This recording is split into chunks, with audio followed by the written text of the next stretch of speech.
Thank you, Brandon, for joining the podcast. We're here today with Brandon, CEO of Peel or getpeel.ai. And let's start off just with why we're here. Yeah, obviously, we want to talk about how SaaS businesses work. And in this particular episode, we're going to be talking about marketing, how we marketed, how we grew, how you started the company, how we're growing the company, and how founders are usually involved in that and in that process, and how over time, we hope to step as founders out of that process. So, with that, Brandon, why don't you tell us a little bit about Peel and how it started, and kind of what your ideal audience is? Sure. Thanks for having me, Larry. Peel, or as you said, getpeel.ai is our website, is a conversation automation tool. And it's a category yet to be defined or created.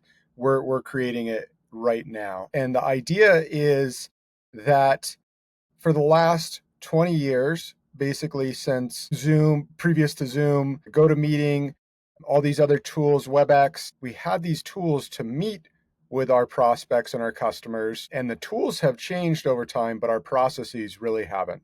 We've always sent out outbound emails asking for 30 minutes of their time to get on a discovery call, then move on to a demo, then move on to pricing. And we've just had this archaic go to market sales cycle that buyers are just allergic to in this day and age. I know I am. And I've been both a buyer and a seller for many years.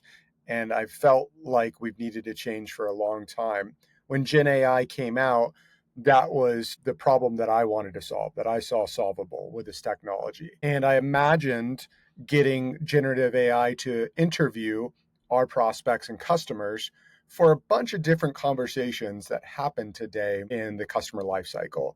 If we just take one, discovery, people go to websites, they book demos, and then they have to get on a call with a BDR that's recently graduated from college and go through their question asking. And typically those conversations starts off with pleasantries and intros and whatnot. And what could have taken 5 minutes took 30 minutes. If we look at that across a great scale, that's a lot of wasted time and effort. You can use Peel today. You can send our agent out to have a discovery conversation with somebody on any device at any time that they click on that link, and it can speak to them in any language that they prefer. And within 5 minutes, we can understand Okay, exactly if that so person's a good fit or not. And that information relayed to the account executive prior to the demo call. So saving everybody time and money. who is it that I guess you're targeting for Peel? Who is the I guess the target market? It's an evolving thing. Right now, we're going after CMOs, marketing leaders that are tasked with engaging with prospects and delivering those prospects to the sales team. There's a new title emerging called Go to Market Engineer. These are sort of the RevOps AI sort of people. And I think in the next few years, we're going to see go to market engineers own a lot of that upfront interactions with prospects and customers. And I think we'll be selling to them in short term. Are you actually targeting? You're targeting more of a the CMOs, but you're not targeting a specific industry per in this case. SaaS, Okay, by so and large SaaS, okay, but every business wants to engage with prospects and customers. So we do have a mixed bag of customers currently, but our marketing efforts are pointed at B2B okay, SaaS. that makes sense. So explain a little bit of how the process works when someone, let's say, is convinced, hey, I want to use this Peel. How does the customer come in, and how does that process kind of work from becoming a customer in the onboarding process to what is a product that's creating either leads or customers for the buyer? Sure. We have two different sort of acquisition channels. We've got a PLG channel through our website where somebody can design a conversation, test it on themselves first. When they're comfortable with it, they can create an account in Peel and start sending it out to external folks to start collecting that information. From there, they can upgrade. It's a self serve model. But for the organizations that are a little bit larger and want to have a bit of a sales cycle, talk through, get custom pricing. We have an enterprise model. That's what all of our customers are today. We've just recently released the self-serve model. Okay. So when someone's enterprise, that means you guys are onboarding them with some people basically, or they're walking them through it. How big of a team do you how That's big right. of a team do you have, and what's that process look like for an enterprise? Yeah, we're about 10 people globally. Some are full time, some are part time. We have representation in LATAM and in the US. And we've got three CSMs right now that work hand in glove with our customers. But the founders, myself and my co founder, Ben, are highly involved with our customers still today. And, at some point that will scale out of that. But we love it. We love interacting with them. We love learning from them. And our roadmap is comes from our customer base. So we don't want to ever remove ourselves too far from that relationship. How old is Peel now? Peel's about 18 months. And are you guys a bootstrapped or funded? We're funded. We raised a pre-seed and went through Techstars accelerator program just last cohort. Yeah, we raised a pre-seed back in September, and we're going to be raising the seed here in a few months. So the marketing side of things, what is your go-to-market strategy right now? It's been founder led from an outbound perspective as well as from a social perspective. The beauty of Peel is it is not unlike what we're meeting on today or Zoom or any other sort of meeting platform. It's in your face and it's interactive. So as our customers use our platform, they're also introducing us to our next customers. So there's a bit of a flywheel that happens inclusive of our product. So we do get some organic traffic from just being a participant of Peel and thinking about how they can use Peel for their own business. They come to our website and we go through, a demo and bring them on board. That's how it's been so far. We are just starting to move into some paid channels, both social and search. So we're spinning those programs up next week, actually. Okay, cool. That was my next question was, do you use any paid? It sounds like you guys are going that direction. It makes sense. So do you feel like you've gotten your messaging dialed in so that you can not waste money in paid? Isn't that the question? It's a very tough question to answer. No, I don't think we've got our messaging perfect. But when do you pull that trigger and when do you start testing paid, right? I think one of the signals that you look for is, are you converting paid traffic with your messaging? And that will inform you whether your messaging is good enough yet. No, unfortunately and fortunately, our product can be used quite horizontally. I alluded to it before that Peel can automate conversations throughout the customer lifecycle. So that means talking to cold leads, but that also means capturing closed lost feedback from a churned customer. So those are two different departments, those are two different buyers. How do you message one platform that can span across those far ends of the spectrum? Very difficult, right? So we break it down into use cases and we basically have home pages for each of our use case. Where if you landed on that homepage for closed lost, it's going to speak to you as a CS leader and capturing that needed information from the deals that you're losing or the customers that you're losing. And you can go through a self-serve module right from there. And we're going to point our paid ads towards those independent use case centric homepages versus our actual homepage, which tries to speak to the expanse and the open aperture of what our product can do. So that's going to be our test in these next 30 days to see if the messaging on the use cases is crisp enough where we can convert somebody from an ad. We'll see. Wish us Yeah, luck. definitely. So, Brandon, let me step back just a minute and ask sort of your origin story. How did we get here?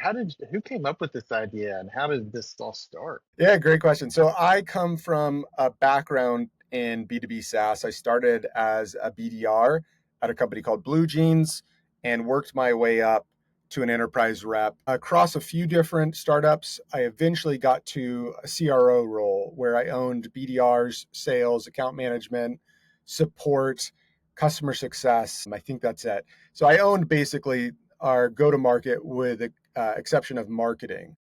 And this was at a 20-year-old startup, and we were trying to grow. We had ambitious goals.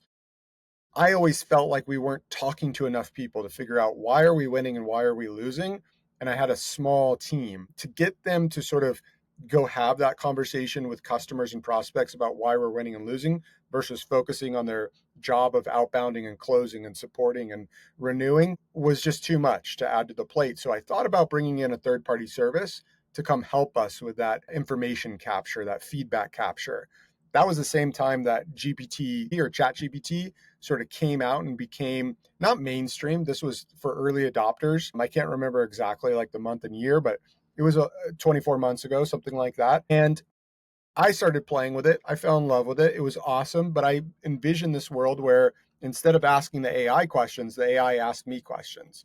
And if I could harness that and connect it to my CRM, well, that's very interesting. Now I can incentivize my prospects and my customers to come into this experience, allow the AI to ask them questions, allow them to answer those questions, capture all that feedback while I'm asleep in a different language, but wake up to all this information right in my native language, summarized for me. And now, as a go to market leader, I could say, oh, this is not it's not working over here. This is what we need to do to fix it.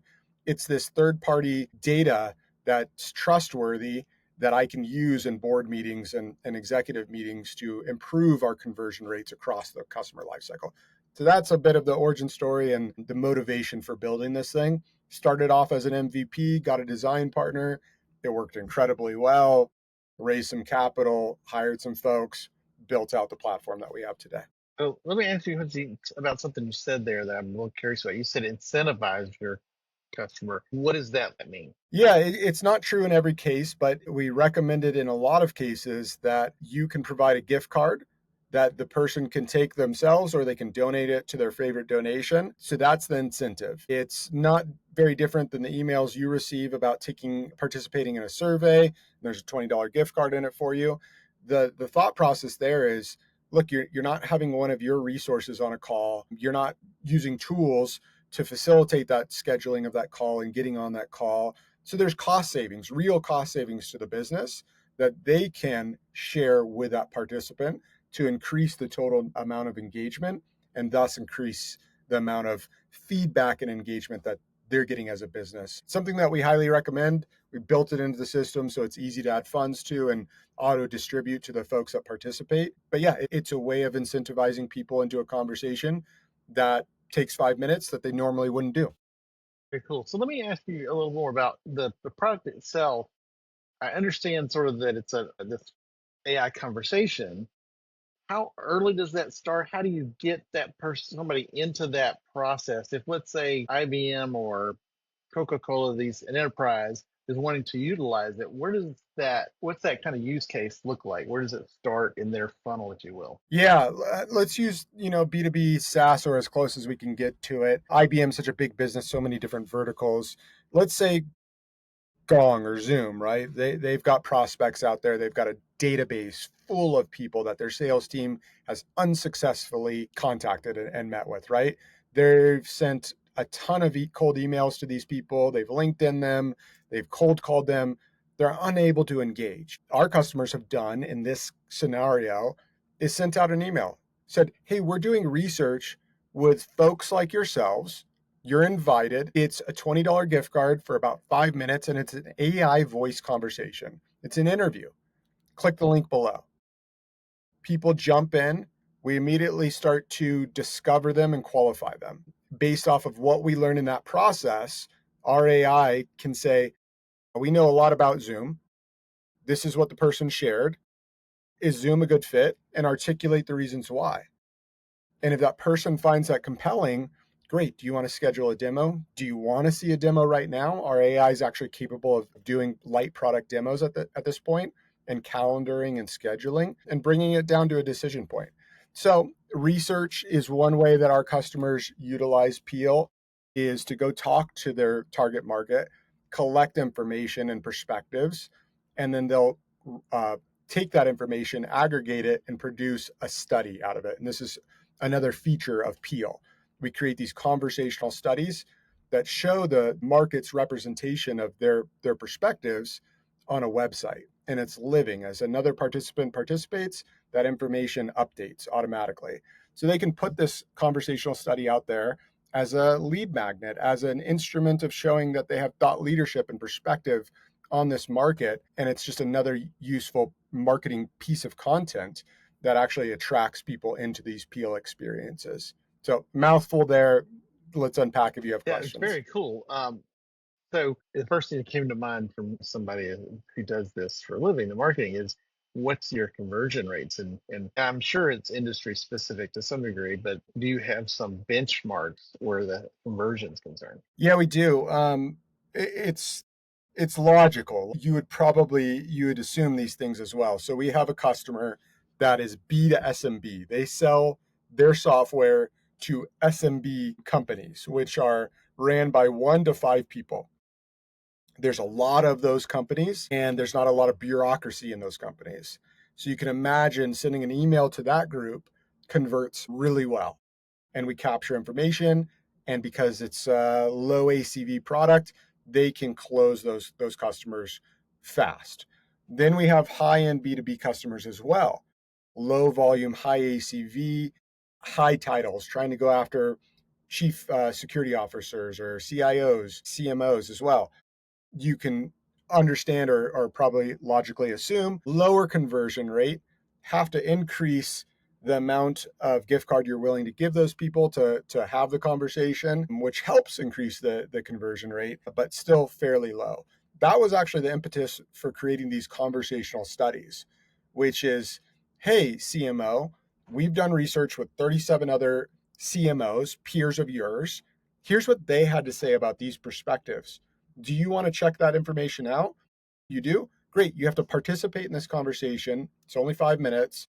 And then at that point, you'll be able to see what everybody else said with the same questions that you were asked. And that's a far better draw for attracting these CXOs than a gift card. Doesn't really move the needle for them. Yeah, it sounds like it does sound interesting that you were in that business before because that that is often what the CXOs are looking for is insight information. And so, we've used that model in the past to get them on phone calls. And this is just the next logical progression using AI. It's really fascinating. That's right. So let's talk about pricing for just a minute. So it being enterprise that you've dealt with mostly at this point is what's the enterprise type of pricing look like, and then this new self-serve piece of things that you've got, how do you guys, what business model and pricing are you using there? Yeah, they're both mainly based off of volume or value received. We think that that's the modern way to price your platform. We think that that's going to be sticky, and we're going to see that throughout the industry. So we've set ourselves up as such. It's based off of number of responses. So for the PLG one, because there's not sort of a CSM component, right, a support person involved in the day to day of you using Peel, we can decrease the price and make it completely based off of volume. For the enterprise, there is a edition fee or a platform fee, and then volume pricing layered on top of that.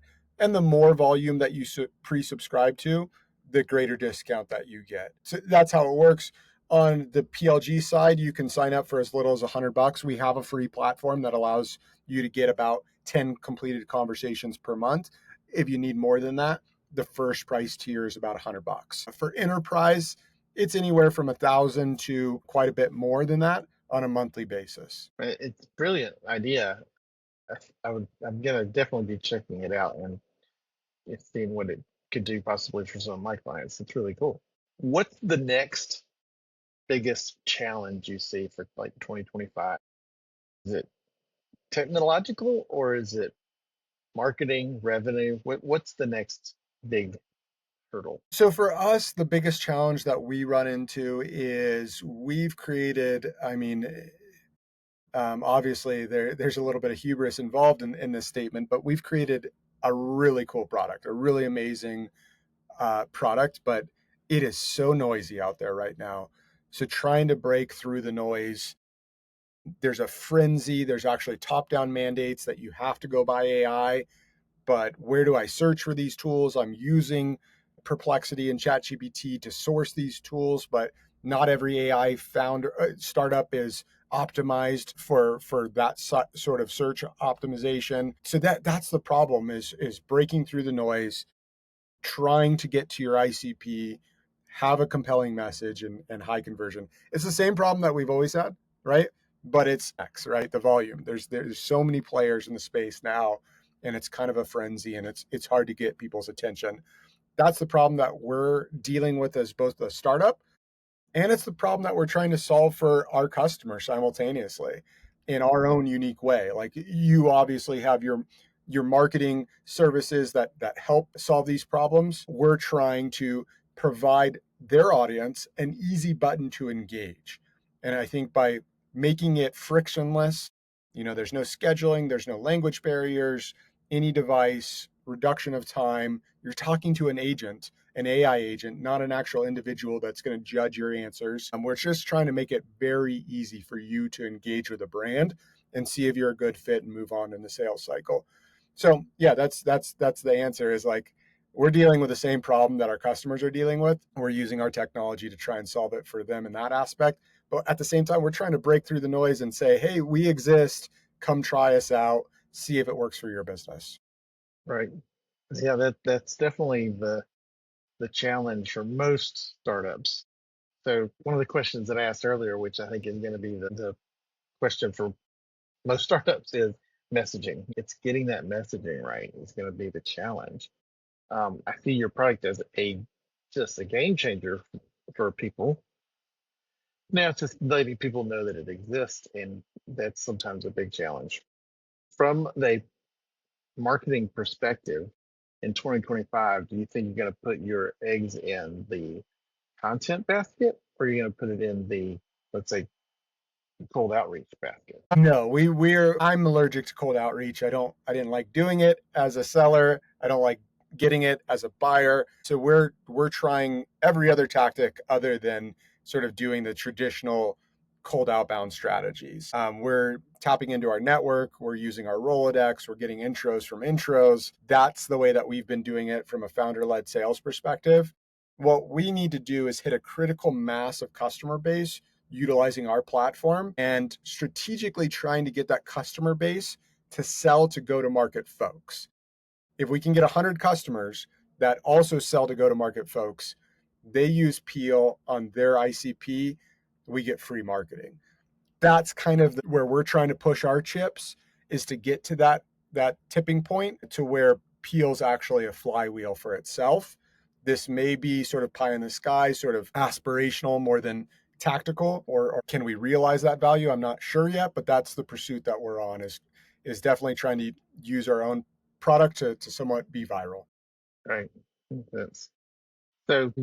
Are you guys partnering with anybody, specifically right now that you could talk about, or is it just partners? Too early to name names, but I can talk a little bit about our strategy. So I mentioned before we have a PLG, sort of, I think of that as the foundational layer where we can hopefully get a bunch of startups to even some large enterprises using us in a self-serve manner. Hopefully they will elevate into our enterprise platform where we can work with them and really stretch Peel across their customer lifecycle and show maximum value.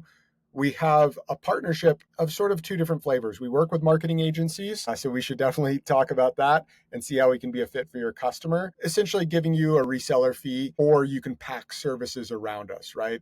A lot of the agencies that we work with love to build a practice around our AI so they can add additional hours around the implementation and maintenance and service of it, as well as looking for other opportunities to add value. So marketing agencies is one channel partnership that we have. The other one is sort of content syndication companies. These companies are out there taking your content, syndicating it out to their network, getting you additional leads. But what happens, right? You take that lead, you bring it into your marketing nurture program, and you hope that it gets to an SQL where your sales team can interface and talk to them. Well, that's right where Peel exists. If you can get them to come participate in a piece of content, we can get them into a Peel session.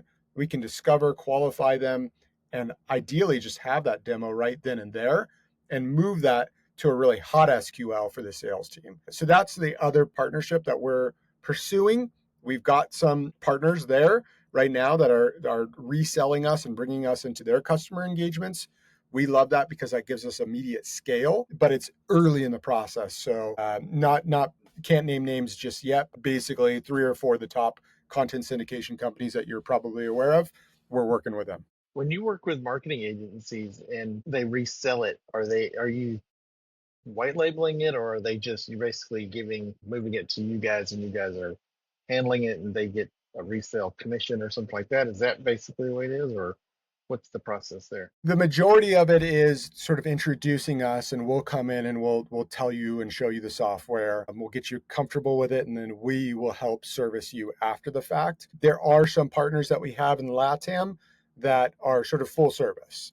They will resell it and they'll also support the customer. And then there's others that are hybrid, and we do it on a customer by customer basis. We're very flexible. Very cool. Yeah, I see this as in that marketing agency space, this could be a real valuable asset. So very cool. Absolutely. Absolutely. Okay. So I think that's all the questions I have. It's been really good talking to you. I am excited to see where Peel's going to go and see what cool things come from it. It's really neat process and neat product. So I'm excited about it. Thank you, Larry. Thanks for having Yeah. me. Happy to talk to you. Happy to answer those questions. And like you, I'm very excited to see where this all goes. We work tirelessly every day to make sure that it's going up and to the right. So hopefully next time we check back, we're much further along and we've got more tool sets to help go to marketers convert their audience into loyal customers. So everybody needs to go check out getpeel.ai and check it out. I think the product and the website looks fantastic. You guys are really doing good things. Thanks so much for getting on here, Brandon. I appreciate it. Thank you so much, Larry. I appreciate it as well.